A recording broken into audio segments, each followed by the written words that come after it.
Hai, Assalamualaikum warahmatullahi wabarakatuh. Selamat datang kembali di channel aku, Bidan Dila.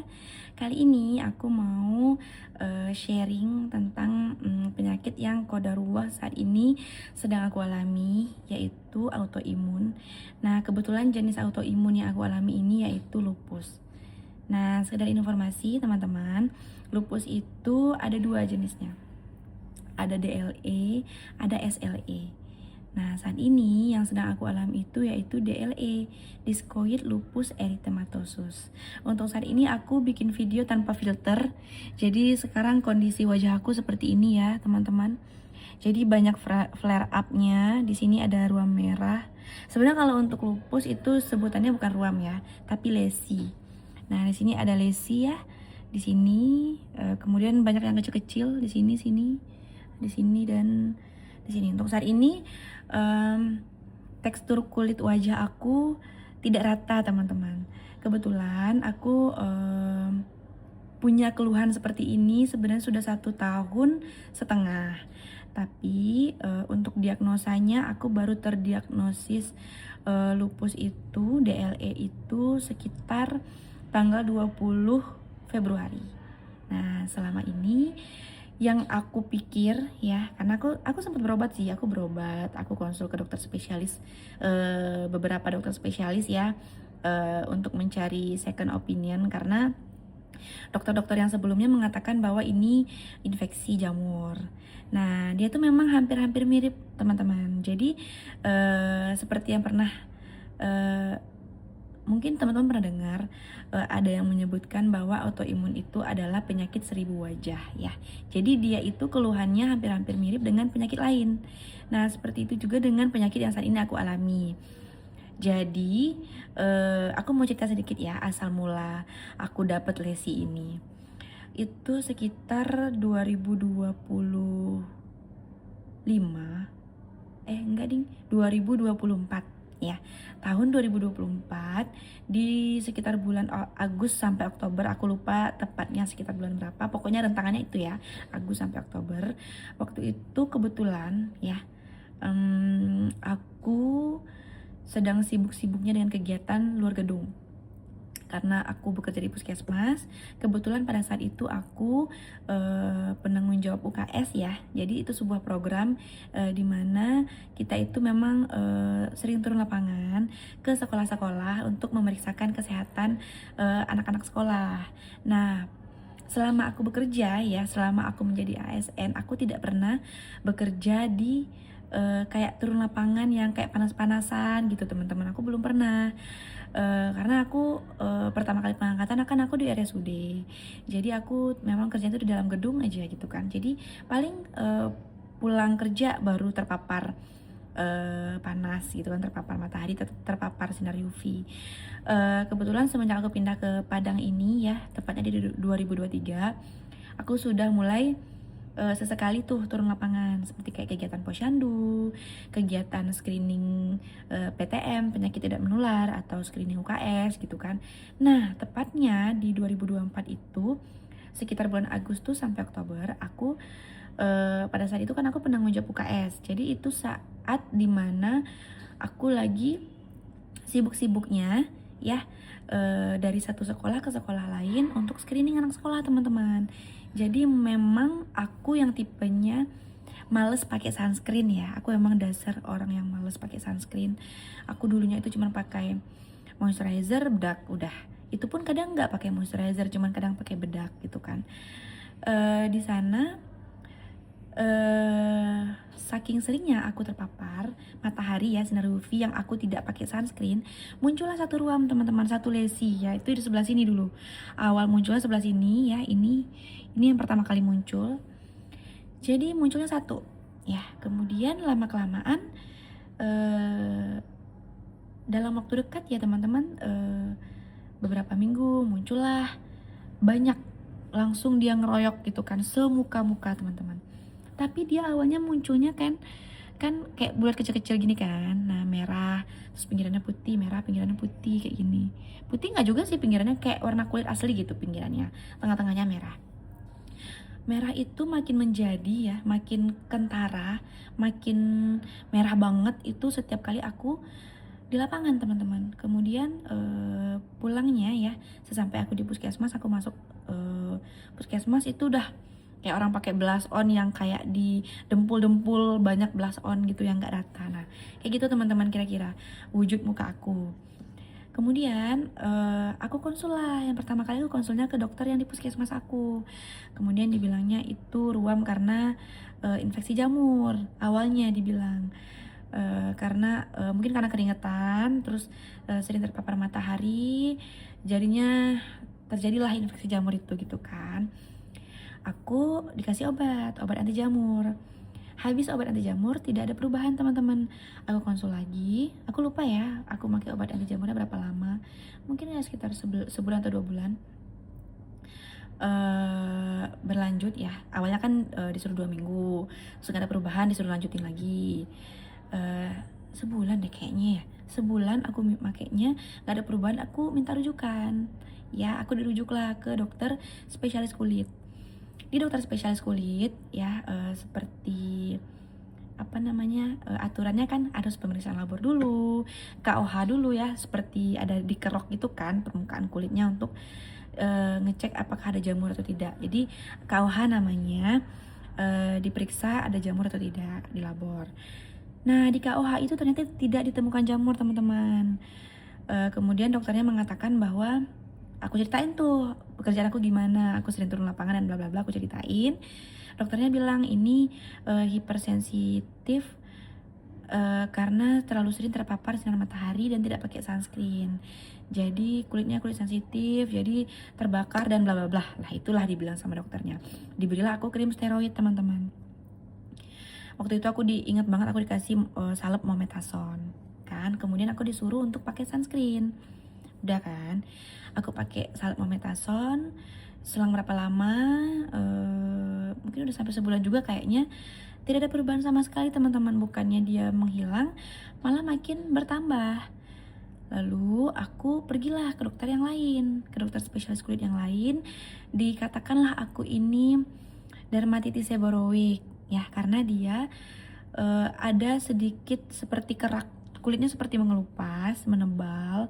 Kan di sini bisa dilihat ya teman-teman, kelihatan nggak ya? Karena teksturnya tidak rata, jadi kayak ada menebal gitu. Nah kayak ini kayak nebal gitu kan. Ada beberapa yang menebal. Jadi membuat kulit aku tuh jadi nggak rata teman-teman. Nih bagian atas mungkin kelihatan nggak ya? Tuh ya. Karena ada menebal, kemudian pada saat itu ya bagian yang menebal itu terkelupas ya, jadi dia tuh kering kayak berkerak gitu, terkelupas. Terus dibilang lah sama dokter spesialis kulit aku yang kedua, ini dermatitis seborrheic. Diberilah aku obat, waktu itu obatnya racikan ya, racikan. Obatnya habis, penyakitnya nggak sembuh ya, penyakitnya nggak sembuh padahal obatnya udah habis. Terus aku pikirkan ya udah, aku mau ganti dokter aja. Aku ganti lagi dokternya dokter spesialis kulit juga ya, tapi dengan berbeda rumah sakit. Kemudian dokter itu bilang, oh ini kayaknya psoriasis. Psoriasis itu kira-kira seperti ini ya fotonya. Dia mirip seperti itu keluhan aku. Terus aku pikir, oh psoriasis ya. Kemudian aku dirujuk ke rumah sakit tipe A, yaitu RSUP M Jamil. Nah di RSUP M Jamil dokternya bilang kayaknya ini bukan psoriasis, coba KOH lagi. Aku ceritain dong, aku sebelumnya udah pernah KOH. Nggak apa-apa kita KOH lagi di sini. Jadi aku periksa kerokan lagi ya, kerokan lagi ternyata ditemukan jamur teman-teman, ditemukan jamur. Tegaklah diagnosa pada saat itu aku PV, pityriasis versicolor. Jadi itu infeksi jamur yang bentukan jamurnya itu seperti spaghetti gitu. Jadi dia itu memang rentan pada kulit yang berminyak, terus gampang keringetan dan suka panas-panasan. Nah terus di diagnosa PV aku diberi terapi obat anti jamur, waktu itu ketoconazole. Aku pakailah salep ketoconazole itu sampai beberapa kali konsul aku pakai terus. Selang beberapa bulan aku disuruh pakai, aku lupa ya tepatnya beberapa bulan aku pakai ketoconazole itu. Penyakit aku nggak sembuh-sembuh. Yang lama itu tidak hilang, tapi malah muncul yang baru ya, jadi muncul terus yang baru. Kemudian aku kebetulan waktu itu rujukan aku habis, teman-teman. Kemudian aku inisiatif lah ke ke RSUPN Jamil juga, tapi tidak menggunakan BPJS lagi karena kan kebetulan rujukan habis, jadi ribet ya. Kalau untuk ke rumah sakit tipe A itu kita harus dapat rujukan dari Vaskes 1 ke Vaskes 1 tuh dari Vaskes 1 kita ke rumah sakit tipe B, kemudian baru kita dirujuk ke tipe A gitu kan. Nah, dengan kasus aku yang kata dokter terakhir itu aku infeksi jamur, tidak mungkin dong dapat rujukan. Masa penyakitnya infeksi jamur dikasih rujukan ke rumah sakit tipe A gitu kan. Sementara kalau untuk infeksi jamur aja biasanya bisa diatasi di puskesmas kalau memang bener infeksi jamur biasa ya. Kalau infeksi jamurnya udah bener-bener infeksi dan udah parah banget, mungkin dirujuknya ke paling rumah sakit tipe B, nggak mungkin ke tipe A. Aku pergilah ke RSUPM Jamil ini, di rumah sakit tipe A ini tanpa menggunakan BPJS, teman-teman. Itu aku ke poli penyakit kulitnya, ya itu di bagian umumnya. Nah, di sana ketemulah dengan dokter yang berbeda dengan dokter yang aku konsul sebelumnya gitu. Padahal rumah sakitnya sama ya. Kemudian aku ceritain, dokter, aku udah sakit ini udah 1,5 tahun. Aku ceritain lah perjalanan penyakitnya. Aku ceritain juga pengobatan apa yang udah aku jalani, dan aku ceritain juga terakhir aku diberi ini oleh dokter di rumah sakit ini. Dan didiagnosa dengan PV, pityriasis versicolor. Saat dokternya melihat kondisi waktu itu ya, aku datangnya sekitar jam 11 atau jam 11 lewat lah. Kan itu udah mulai panas ya, lagi panas-panasnya. Walaupun aku datangnya pakai mobil, tapi tetap panas, teman-teman. Jadi tetap ketika panas kan ruam aku ini, lesi aku ini makin merah menyala gitu kan. Jadi ketika aku udah nyampe ke dokternya bilang, kalau merah seperti ini bukan PV katanya, ini bukan pityriasis versicolor, ini mengarahnya sepertinya ke DLE. Aku belum mudeng tuh, aku kan bidan ya, bukan ranah aku juga kan tahu berbagai macam penyakit kulit. Jadi aku pikir DLE ini apa gitu kan. Cuman karena ada huruf L-nya ya, aku mungkin tahu penyakit kulit yang kayak autoimun itu yang paling sering aku dengar tuh lupus ya. Jadi karena dia ngomong DLE dan ada huruf L-nya, berkatalah aku di dalam hati kan, apa lupus ya, aku bilang gitu kan. Kemudian dokternya bilang, ini autoimun sepertinya, sejenis ini autoimun sepertinya, dan kemungkinan besarnya DLE. Kamu minta rujukan aja lagi ke puskesmas, nanti dirujuk ke rumah sakit tipe B yang di tempat saya praktek, nanti akan saya rujuk lagi ke tipe A. Lah singkat cerita, kontrol lah tuh kan udah selesai rujukannya, saya nyampe lah ke rumah sakit tipe A tadi ya, ke RSUPM Jamil lagi, ketemu dengan dokter itu di 3 hari setelah itu kayaknya. Kemudian dokternya bilang, Uni, karena dia tahu ya aku medis juga, terus dia bilang, Uni, kayaknya kita perlu cek biopsi ya. Kita ambil sedikit kulitnya yang tidak terpapar aja, mungkin yang kayak di bagian belakang sini. Kita ambil sedikit kulitnya untuk kita biopsi, untuk kita lihat apakah ini benar-benar DLE atau bukan.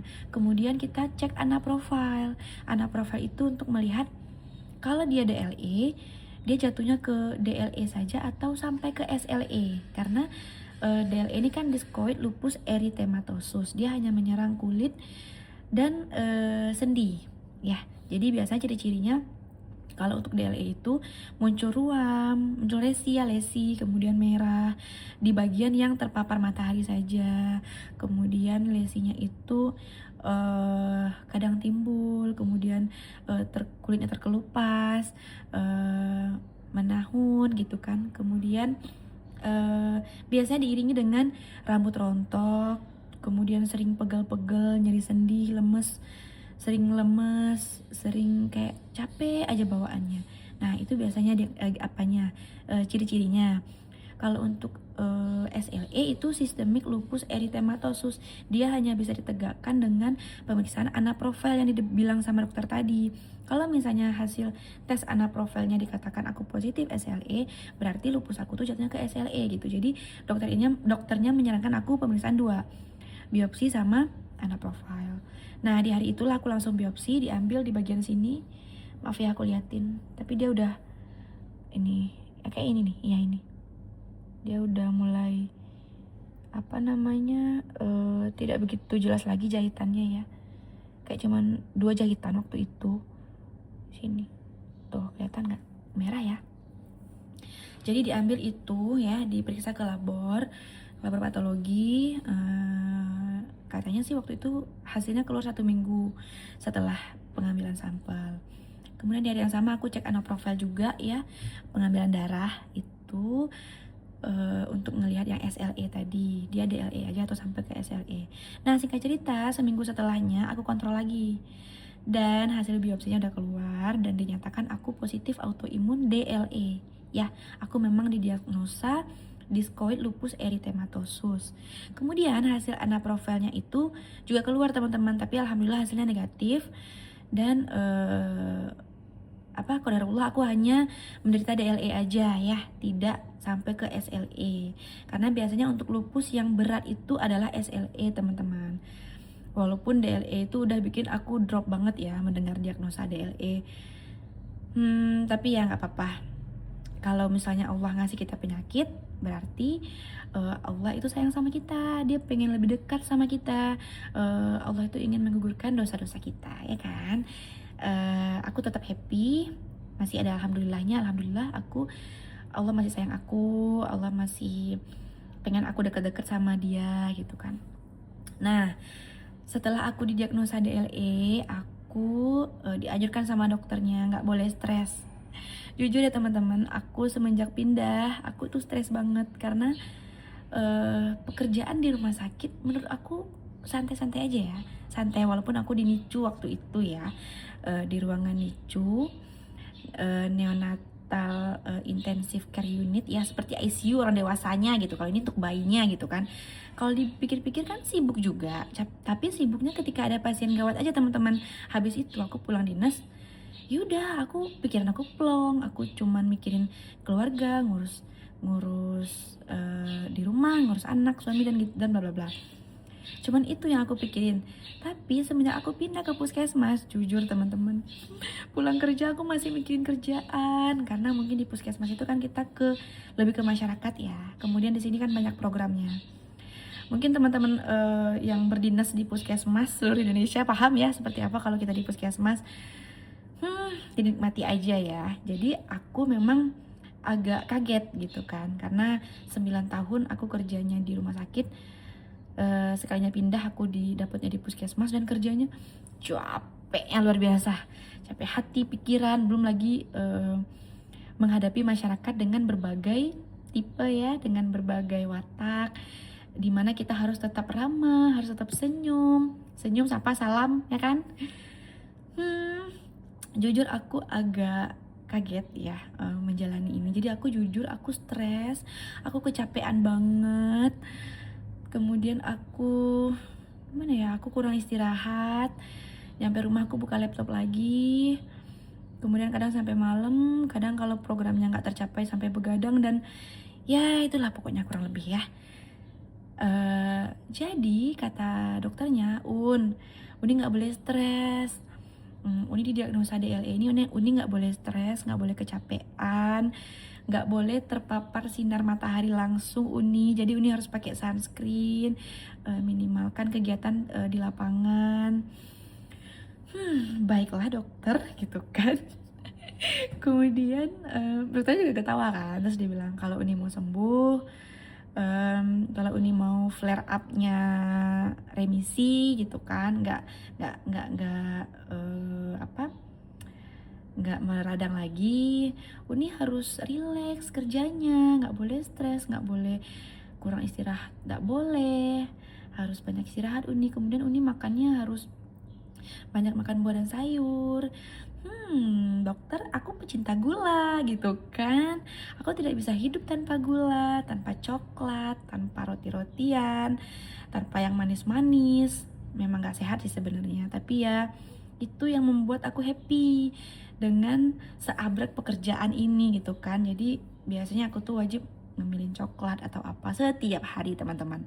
Semenjak didiagnosa DLE, baiklah, aku harus berusaha untuk tidak makan yang manis-manis, makanan jahat itu lagi gitu kan. Walaupun yang manis itu sebenarnya kan bisa dari buah ya, tapi nggak tahu kenapa aku tuh kayak kurang gitu kalau nggak ada yang coklatnya, nggak ada susunya, nggak ada roti-rotiannya, ya gitulah pokoknya. Terus kemudian kata dokter, Uni harus bisa pola hidup sehat, harus banyak istirahat, tidak boleh stres, tidak boleh terpapar matahari. Uni harus pakai masker keluar, harus pakai topi, kacamata gitu kan. Walaupun tetap Uni pakai sunscreen, sunscreennya di apply setiap 3 jam sekali. Di dalam ruangan juga Uni tetap pakai sunscreen. Kemudian Uni tidur yang cukup dan ya berbagai macam rangkaian pola hidup sehat yang sewajarnya gitu kan. Pokoknya aku harus hidup seperti itu gitu. Kemudian aku bilang sama dokternya, baiklah dokter, akan aku coba gitu kan. Singkat cerita teman-teman, udahlah tuh kan, aku pulang. Aku searching kan memang bukan ilmu aku ya kalau tentang penyakit kulit. Aku cari-cari tahu. Sepertinya memang sedikit sekali di YouTube membahas tentang lupus ya. Tapi aku banyak dapat informasinya itu dari channel luar negeri teman-teman.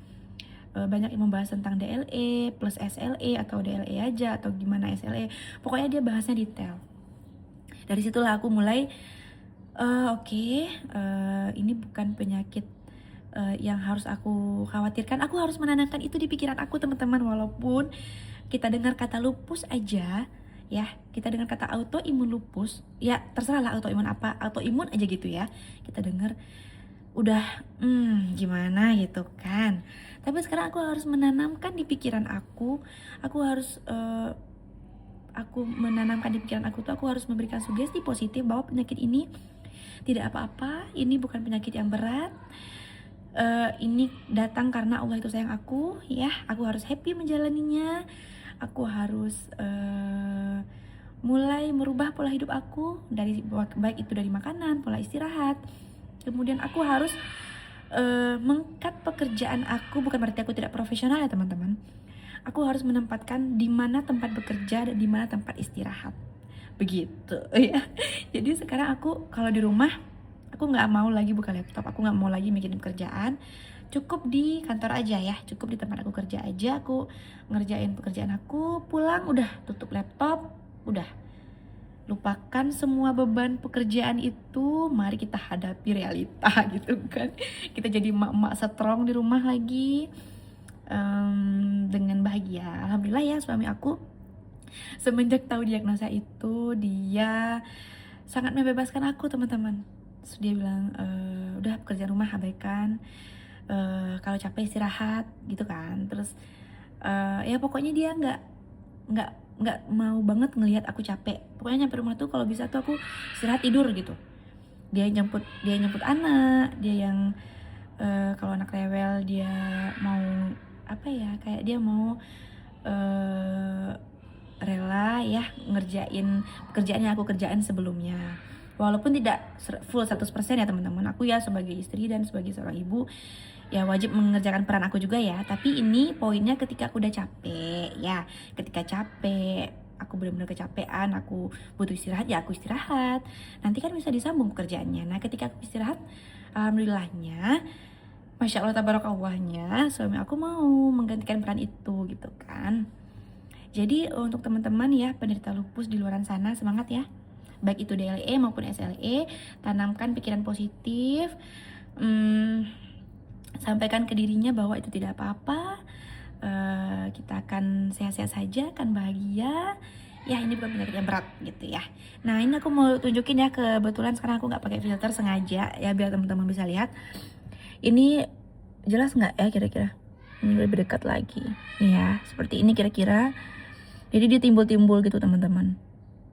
Goodbye wajah mulus. Ya udah nggak apa-apa lah. Ya, ini ya seperti biduran gitu, kayak orang alergian gitu kan. Tuh, aduh, nah nih. Terus nih, tapi percaya tidak percaya, yang timbul-timbul ini ketika kena panas, teman-teman, dia akan menjadi merah, merah menyala ya. Ya, seperti inilah, seperti yang di tengah ini kira-kira. Sesemuka-muka aku. Nggak apa-apa lah ya.